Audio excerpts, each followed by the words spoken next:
Back in the Wildcats, we had a saying. The moment you leave the wire, the real mission begins. Everything up until now has been prep work. But crossing into the crash zone, that's where it all gets real. I thought we were looking for a box.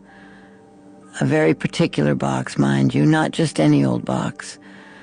But now we're not looking for the box, we're making some sort of adult entertainment with history in it. And we're going to see a king in a crash, which seems terribly unsafe if you ask me. Kings really ought to avoid crashing, I would think. The Veins was our soft launch, our beta test. We established our brand identity, indie film crew, brilliant if I do say so myself, secured local market penetration, thank you friendly neighborhood drug dealer, and even managed some genuine community engagement. These sandwiches really are fantastic. Though I have to admit, I'm a little worried about Harriet. She still thinks we're actually making a movie. Note to self, maybe need to work on my internal communication strategy. Got ourselves a bona fide calm before the storm situation, don't we? The Veins was definitely our calm. Real calm, too. Not that fake calm you get in corp territories where everyone's just waiting to stick a knife in your back. Real people, real community, real purpose. But now we're rolling into the kind of place that makes the Barrens look civilized. The kind of place where road maintenance means clearing the bodies off the street. At least the van's running sweet. Batteries topped off, cargo's secured, even if some of that cargo is Slate's bike. And I've got enough tools to fix whatever breaks. Probably. Old Chuck's mama used to say, when you're heading into hell, make sure you packed a sandwich. Well, we got sandwiches. We got moonshine. We got a cover story that sounds like something out of a bad Sim sense. And we got each other. Could be worse, right? Local asset secured. Not ideal, but workable. Everyone's got an angle out here. Slate's just more obvious about his. Besides, in my experience, a known variable is better than an unknown one. Even if that variable is a drug dealer with a motorcycle. Two ways into the crash zone. Fascinating market segmentation strategy, really. The official trade route versus the alternative import corridor, and each with its own risk-reward profile. The spirits at the Veins were so lovely. Even that cheeky little one by the beer taps waved goodbye. But the astral space ahead. Rufus says it's like looking into a garbage disposal while it's running. That can't be good, can it? I must say, Rufus is quite pleased with his fresh fish. The astral resonance of a well-fed familiar is simply delightful, even if it did cost more than my first grimoire. These Veins folk, they get it. Real community, real trade, real food. Yeah, it makes me almost sad to leave. Hopefully I won't regret it. Look, I've been around long enough to know a good plan from a dumb one that just happens to work. Playing merchant? That's actually smart. Kind of operation that don't raise too many eyebrows, gets you where you need to go. Hell, even strapping that fancy bike to my van makes sense. Adds to the whole traveling trader look we're going for. But Slate, that chrome-plated snake would sell his own mother for a cred stick and probably has. Way he talks, way he moves, everything's for sale with that one. Information most of all. And information about us? About what we're really after? That'd fetch a pretty penny from his king, wouldn't it? No, better to let him think we're just another bunch of idiots with a camera and a crazy dream. Let him write his sleazy stories about drifters solving sexy crimes or whatever dreck he's cooking up. Long as he thinks we're just some wannabe trid crew way out of our depth. We might actually have a chance of getting out of this with our hoop intact. You know why high-level corporate investigations always start with anomalous events? Because impossibilities are like neon signs pointing to opportunities. And this bridge collapse, it's practically a billboard. Think about it. We've got a heart-sworn convoy that should be dead, but isn't. We've got Kelso, who definitely shouldn't be alive, but is. And we've got our friend Slate, who just happens to witness all of this and just happens to want to tell us about it. Back in corporate intelligence, we had a saying, when coincidences pile up, the last part of the saying is technically redacted, so never mind.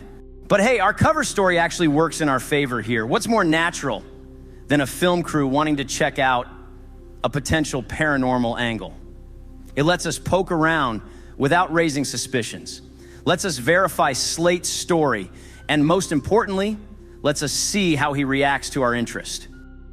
Because if there's one thing I learned in corporate negotiations, it's that sometimes you learn more from watching how someone tells a story than from the story itself. The collapse site was peculiar. Not a trace of magical manipulation, which is actually rather suspicious in itself. Rufus says it reminds him of when mice make their nests look abandoned on purpose. I'm not entirely sure what he means by that, but he's usually right about these things. Overpass site. Clean collapse. Too clean. The Heyoka says no magic involved, but something's off. Those work crews showing up, organized, efficient but scared. Seemed like prisoners, maybe? Could they be slaves? Not your typical scavengers, anyway. Had to file that away for later analysis as we had to bug out fast. There was a lot of muscle, and there was no good reason to be spotted just yet. Shame we couldn't get more intel on what happened. Even failure is valuable data, as we used to say in marketing. Right before the quarterly reviews, usually. The Deep Barrens are what happens when civilization doesn't just break down. It mutates. Nature doesn't just reclaim territory out here. It gets creative about it. Tactically, this place is a nightmare. It's all grown over and reclaimed suburban sprawl, so that means too many blind spots, too many perfect ambush points. Every broken window could hide a sniper. Every abandoned car could conceal a bomb. Chupacabra ambush. Now that's what I call aggressive market penetration. Though I have to say their timing could use work. Back in corporate, we had a whole department for optimizing ambush schedules. Chupacabra. Classic Deep Barren scenario. Predator species that shouldn't even be on this continent, let alone hunting in packs through irradiated suburbs. But that's what happens when you mix desperate corpos doing secret research with devastated ecosystems. You get innovations, evolutionary shortcuts. Tell you what, nothing tests your driving skills like a pack of hungry chupacabra on your tail. Though I gotta say, they ain't got nothing on Jakarta rush hour. Oh, chupacabra. And so many of them, too. Huh. Is it chupacabras or chupacabra? Politically, the Barrens is a perfect example of post-crash power dynamics. No central authority means micro-territories. Each block could have its own warlord, each building its own rules. This is why the king can build his power base out here. Regular society can't handle this level of weird. But if you can adapt to it, use it, the Deep Barrens become your asset, your weapon, your armor. The Wildcats had another saying, the further you go into chaos, the more important order becomes. That's what we're seeing with these gangs, these settlements. They're not just surviving the chaos, they're metabolizing it, building new kinds of order from it. Well, there it is, the CrashZone. Damn, is that impressive or sad? Sadly impressive? It's definitely something though, ain't it? Welcome to the CrashZone. The history books will tell you it was a confluence of unfortunate events. That's corp speak for everything went to hell at exactly the same moment. Transorbital passenger jet suffers catastrophic systems failure right over a tech-heavy suburb. The explosion glasses a wide radius while hitting supermax northwest, with enough force to crack open cells rated to hold the worst of the worst. Instant chaos, instant nightmare, instant opportunity. Mix hundreds of high-security prisoners with burning astro-aviation fuel, scattered debris, and a complete breakdown of civil authority. That's not a riot. That's a whole new society being born in blood and fire. But you know what's really interesting? The way history repeats. Supermax Northwest was built to hold society's most dangerous.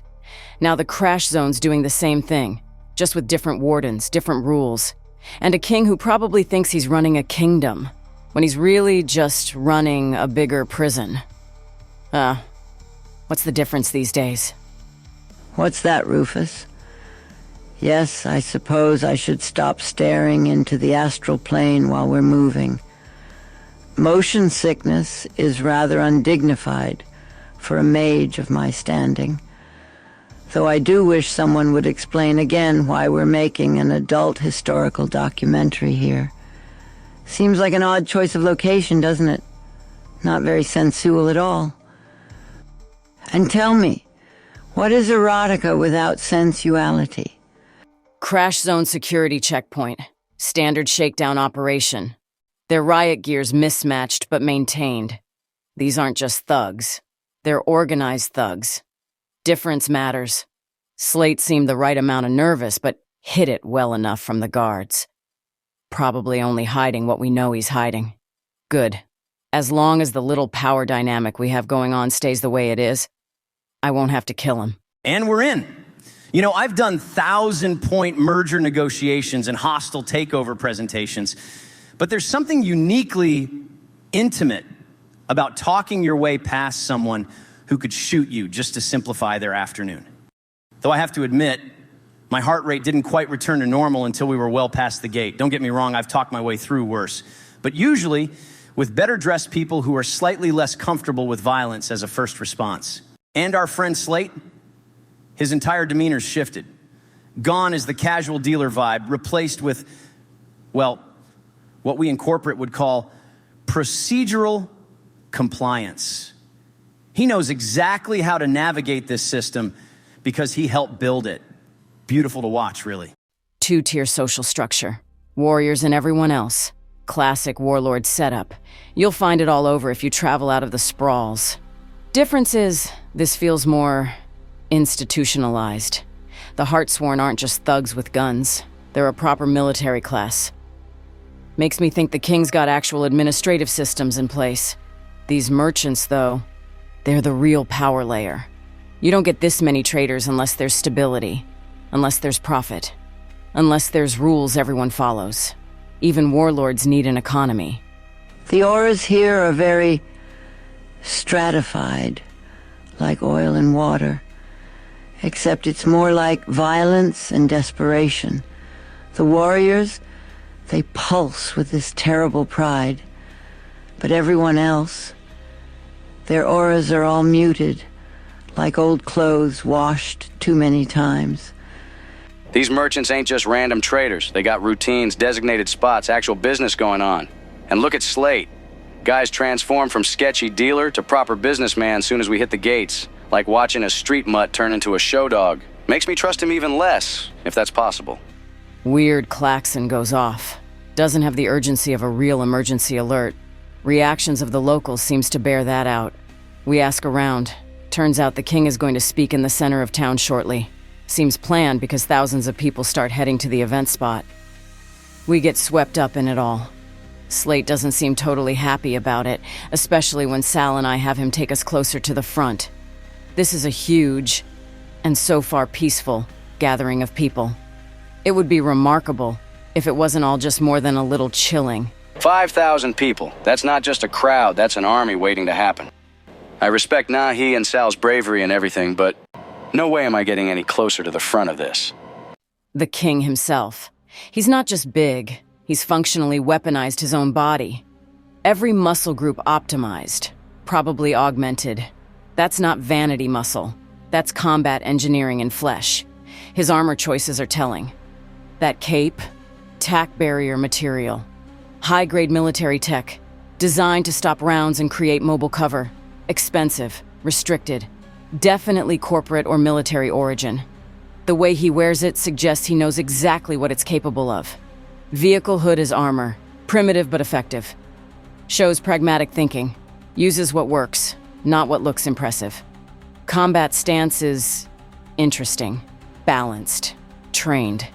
Someone taught him how to move, how to present himself. The samurai styling isn't just aesthetic. There's actual martial discipline there. His speech, it's not just propaganda. There's actual strategy there. Forged in the fire of the crash. He's building identity, purpose, unity, turning weakness into strength. Classic insurgency doctrine. This isn't just some baron's warlord playing king. This is an actual military operation disguised as a kingdom. And we're walking right into the middle of it. And there's our boy Kelso up there with the King, looking about as comfortable as a troll in a china shop. Guy's wearing a bathrobe like he's at some kind of twisted spa day, but I know that look. That's the look of a man tap dancing as fast as he can. Sometimes the best way to handle being a prisoner is to make everyone forget you're a prisoner. Turn yourself into a feature instead of a problem. Keylock, he's got that down to an art form. Playing it cool, playing it casual, making everyone think he's just some burnout wreck in a bathrobe. Nothing says I'm not a threat like loungewear in a war zone, but watch his eyes, way they keep tracking exits, way they keep measuring distances. Guys running calculations behind that deer in the headlights expression. And if he's half as sharp as his rep suggests, he's been mapping this whole operation from the inside. Probably knows where every circuit leads, where every door opens, and yeah, where a certain box might have ended up. Information's like fuel out here. Doesn't do you any good unless you know how to use it, when to use it, and most importantly, when to keep it in reserve. Might be worth keeping an eye on him. Way things are going, we might need someone who knows how to play the fool while holding all the cards, and one who's definitely highly motivated to get out of here guns a-blazing if need be. The king himself. Everything about him is engineered for maximum market impact. That physique isn't just strength, it's visual marketing. The samurai styling mixed with military tech, that's multinational brand fusion. He's selling strength, tradition, and technological superiority all at once. Yet the car hood chest plate is saying, hey, I grew up on these streets like all of you. I remember where I came from. Brilliant grassroots strategy. Back in corporate, we'd call all of this aspirational leadership presentation. Out here, they just call it being terrifying. Either way, it works. His court, classic diversified portfolio management. The woman in blue, she's clearly legal and compliance. Those chains and that headdress, pure theatrical intimidation, the kind our corporate mages used to spend fortunes trying to achieve. She's not just enforcing mystical law, she's broadcasting authority. The orc, that's your chief of security right there. The red duster, the shotgun display, pure middle management power projection. He's not just enforcing policy, he's embodying it. The hunched figure with the gas mask, R&D department specializing in customer deterrent solutions. Every corporate structure needs its ace in the hole. The riot gear specialist, that's your field operations coordinator. Every organization needs someone who can handle the messy details discreetly. But here's where it gets really interesting. Keylock in his bathrobe. That's not just casual Friday taken to an extreme. That's a power play in itself. In corporate, we'd call it strategic insignificance positioning. Make yourself look harmless enough and people forget to watch their words around you. Still, even from this distance, I can see that he has that scared guy just doing his best look in his eyes. I get it. Then there's the Seattle municipal representative. Now that's a fascinating market expansion indicator. I can't remember ever seeing one of them before. Didn't even know they still existed, to be honest. Having official Seattle presence means our friend the king isn't just building a kingdom, he's building legitimate business relationships, vertical integration at its finest. Or, hey, maybe that's just another friendly hostage situation happening. Time will tell. Either way, we definitely need to exploit it somehow. Is that really the king? His aura's, well, it's quite something. Like looking at a bonfire made of burning chrome. And poor Mr. Kelso. His aura's absolutely screaming, I don't want to be here. Though his bathrobe is rather fetching, in a I've given up on life sort of way. But the king, yes, the king. Is it warmer in the crash zone than other parts of the Barrens? I'm feeling a bit flush. Absorbing the plastic jungles isn't just territorial expansion, it's a major market acquisition. In corporate, we'd mark this with champagne and passive-aggressive speeches about synergy. The king's version, public spectacle and gladiatorial combat. Different style, same principle. Even the timing is perfect. Don't just tell people you're becoming a major power that can feed itself. Show them, let them feel it, let them celebrate it, make them part of it. Basic psychology, people don't just want to back a winner. They want to feel like they're part of the winning. Arena combat? Really? Guys running the place like some kind of trid show. Though I gotta admit, got a certain style to it. Crazy style, but style. Still, something about all this ain't sitting right. Too many pieces moving at once, too many coincidences. And Kelso in that bathrobe. Man looks like he's either planning something real stupid or about to become part of someone else's real stupid plan. Either way, this celebration is gonna get real interesting, real fast. So here we are. Box is still missing, and we're stuck in the middle of what's about to become the Baron's biggest block party, courtesy of a 3-meter-tall troll king who thinks gladiatorial combat makes for good entertainment. Our position isn't completely fragged. We've got our merchant cover, Sal's silver tongue, Chuck's escape route, and Harriet's magical recon, assuming she remembers we're not actually here to film a trid. Keylock might know where our box is, and he's definitely running his own game. Even Slate might prove useful, if we can navigate around the fact that he'd sell us out in a heartbeat. But the complications. The King's inner circle isn't just thugs playing soldier. They're professionals with serious training. The entire population's about to get drunk and violent. Multiple armed factions are mixing together, and there's no clear exit strategy if things go bad. And things always go bad. Colonel Akacheta, my old CO, would definitely approve. She always said the best operations are the ones where you're probably going to die. Really focuses the mind. You know? For now, we wait. Watch. Look for opportunities. And eat these weird sandwiches.